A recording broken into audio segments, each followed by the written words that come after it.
स्वागत है आप सभी का आपके अपने YouTube चैनल मैथ्स अवेयर पे। आज हम रीजनिंग के उन क्वेश्चंस को लेने वाले हैं जो बहुत ज़्यादा एसएससी के लिए इम्पोर्टेंट होते हैं। चलिए स्टार्ट करते हैं फर्स्ट क्वेश्चन से।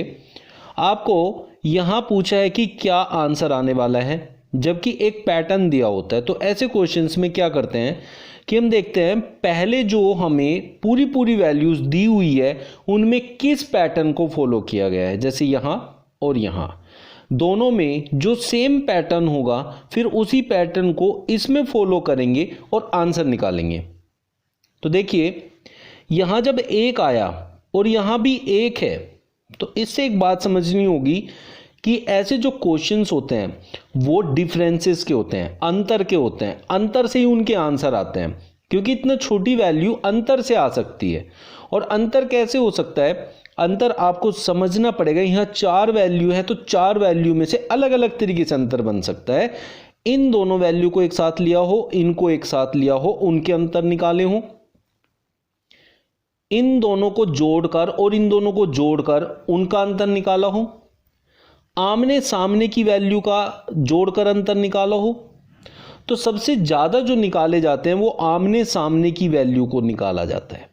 तो हम आमने सामने की वैल्यूज़ को देख लेते हैं। तो आमने सामने की वैल्यूज़ में हमें क्या क्या दे रखा है उसको हम निकाल लेते हैं। अब हम देखें, अगर मैं इसको जोड़ दूं तो 7 और 5 12 होता है और 6 और 5 11 होता है। तो 1 आ जाता है, इन दोनों को माइनस करके हमारा 1 बन जाता है। तो क्या यही पैटर्न इसमें भी फॉलो हो रहा है? अब हम ये देखेंगे, अगर इसमें भी फॉलो हो रहा होगा तो ही हम इसको थर्ड वाले में जिसका आंसर निकालना है उसमें लगाएंगे। 8 और 6 14, 7 और 6 13 और दोनों का अंतर होता है 1। इस तरीके से इनको निकालना है। देखिए रीजनिंग एक बहुत आसान सा जो है सब्जेक्ट है, बट इसके लिए प्रैक्टिस की ज़रूरत होती है, सही गाइडेंस की ज़रूरत होती है। हर कोई कहता है यार रीजनिंग क्यों पढ़ रहे हैं। देखिए रीजनिंग आसान है, लेकिन रीजनिंग जितना डाउटफुल कोई नहीं होता है। आसान है लेकिन डाउटफुल है। कोई क्वेश्चन ऐसा नहीं लगेगा कि हम नहीं कर सकते, और इतना टाइम वेस्ट कर जाता है कि हम सारा टाइम उसी में लगा देते हैं और ब्लेम कर देते हैं फिर मैथ्स को कि मैथ्स में बहुत टाइम लगता है। जब हमने पूरा टाइम रीजनिंग में लगा दिया, क्योंकि यहाँ क्वेश्चन तो हो जाते हैं लेकिन वो पूरा टाइम वेस्ट होने के बाद होते हैं, तो हमें लगता है रीजनिंग बहुत सही है और मैथ्स बहुत खराब है। ऐसा नहीं है। तो इसलिए मैथ्स से ज़्यादा रीजनिंग में प्रॉपर गाइडेंस की ज़रूरत होती है। तो हमें क्वेश्चन को देखते ही पता चल जाना चाहिए क्या लगाना है, तो तभी हम रीजनिंग में सक्सेसफुल हो पाते हैं। अब यही दोनों पैटर्न जो इन दोनों हमने पीछे वालों में लगाए हैं वही हम जिसका आंसर चाहिए उसमें लगाएंगे। तो इन दोनों का सम लेंगे, 11 और 2 13 होता है। इन दोनों का सम लेंगे जो कि 2 होता है, और इन दोनों का अंतर निकालेंगे तो हमें पाएंगे कि जो इसका आंसर है वो 11 है। ऑप्शन सी हमारा सही आंसर है।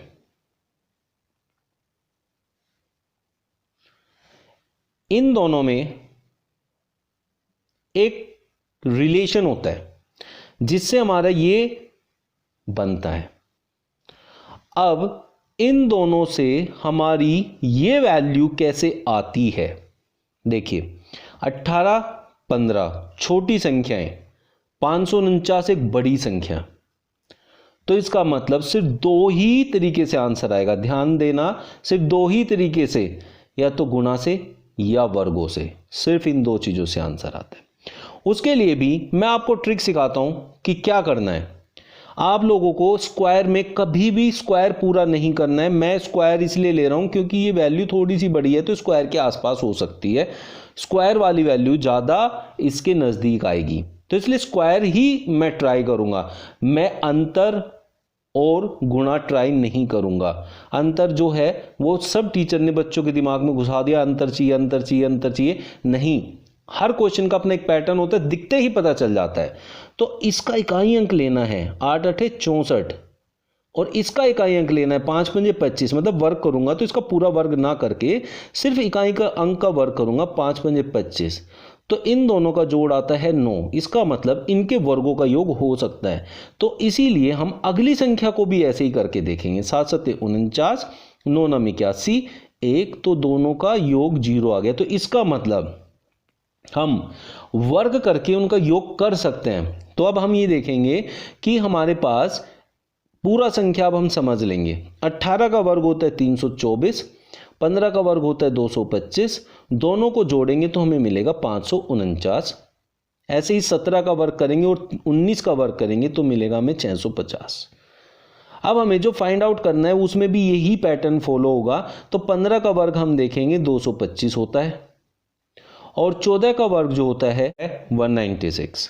तो 225 और 196 का योग जितना आएगा वही हमारा आंसर होगा। 6 और 5 11, एक कैरी। देखिए एक इकाई अंक वाला सिर्फ एक ही ऑप्शन है और वो है ये, तो यही टिक करना है और आगे जाना है। इसको पूरा निकालने की जरूरत नहीं है। देख लीजिए जोड़ के 9 2 11 और 1 12, 2 3 और 1 4, 421। तो इकाई अंक सिर्फ एक ही मैच कर रहा है और किसी में भी एक आ ही नहीं रहा है, तो बाकी को निकालने की जरूरत ही नहीं है। तो इस तरीके से करना है और इस पे टिक किया, काम खत्म, ऐसे ही देखना है। तो अभी मैं आपको समझाऊं तो मैंने यहां क्या किया, 8 का वर्ग देखा 4 आता है इकाई अंक, 5 का इकाई अंक 9, 5, तो दोनों को मिला के आया 9। तो इसका मतलब यहाँ 9 है। 7 7 49, 9 9 9 81, 1, तो यहाँ आया 0, तो इसका मतलब ये 0। तो 5 5 25, 4 चौक 16, 1, इन दोनों को जोड़ के आया 1, एक वाला इकाई अंक वाला, यही ऑप्शन है, यही आंसर हो गया। तो मुझे पूरा क्वेश्चन करना भी नहीं पड़ा। इस तरीके से हम इसको अप्लाई करते हैं। लास्ट और बहुत इंपॉर्टेंट क्वेश्चन देखिए, आप लोगों को बिल्कुल वर्ग और घन दिमाग में बिल्कुल बैठ जाने चाहिए। आपको हर चीज जो रीजनिंग के अंदर है इन क्वेश्चंस में और सीरीज में, उनको वर्ग और घन की नज़रों से ही देखना है। हर जगह वर्ग और घन की नज़रों से अगर आप इन क्वेश्चंस को देखोगे तो आपको ना बहुत इजी हो जाएगा रीजनिंग करना, सीरीज और ये टाइप के क्वेश्चंस।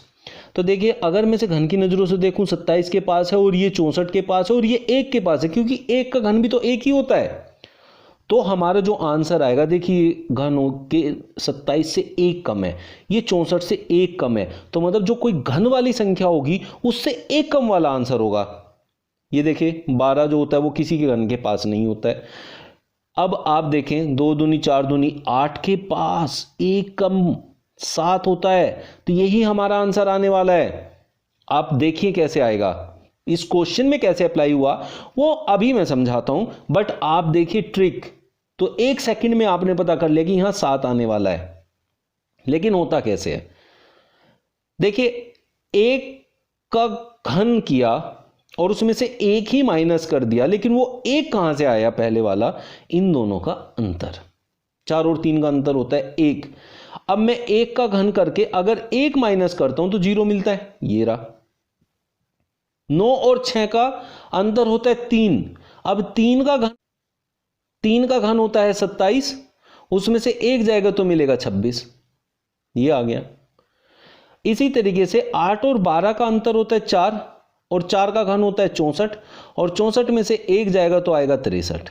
इसका मतलब सब में से 1 1 को माइनस किया है घन करने के बाद इन संख्याओं के अंतर का। तो यहां भी यही काम करना पड़ेगा। फिर 12 और 10 का अंतर होता है 2, 2 का घन होता है 8, जब 8 में से 1 जाएगा तो हमें मिलेगा 7। तो बी ऑप्शन हमारा सही है। हालांकि मैंने इस क्वेश्चन को समझाने से पहले ही बता दिया था 1 सेकंड में कि इसका आंसर कैसे आता है।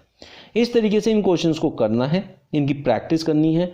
आप लोगों को बोला हुआ है कि 100 वीडियो में पूरी रीजनिंग खत्म हो जाएगी। अभी बड़े बड़े पार्ट्स रीजनिंग के आने वाले हैं, जिसमें 1-1 1.5 घंटे की वीडियो भी होगी। चलिए मिलते हैं नेक्स्ट वीडियो में न्यू क्वेश्चंस के साथ। जब तक अपना ख्याल रखिए, कोरोना में अपना बचाव रखिए और अपनी पढ़ाई को बरकरार रखिए हम लोगों के साथ। मिलते हैं नेक्स्ट वीडियो में। Thank you. Subscribe now and press the bell icon. Never miss an update.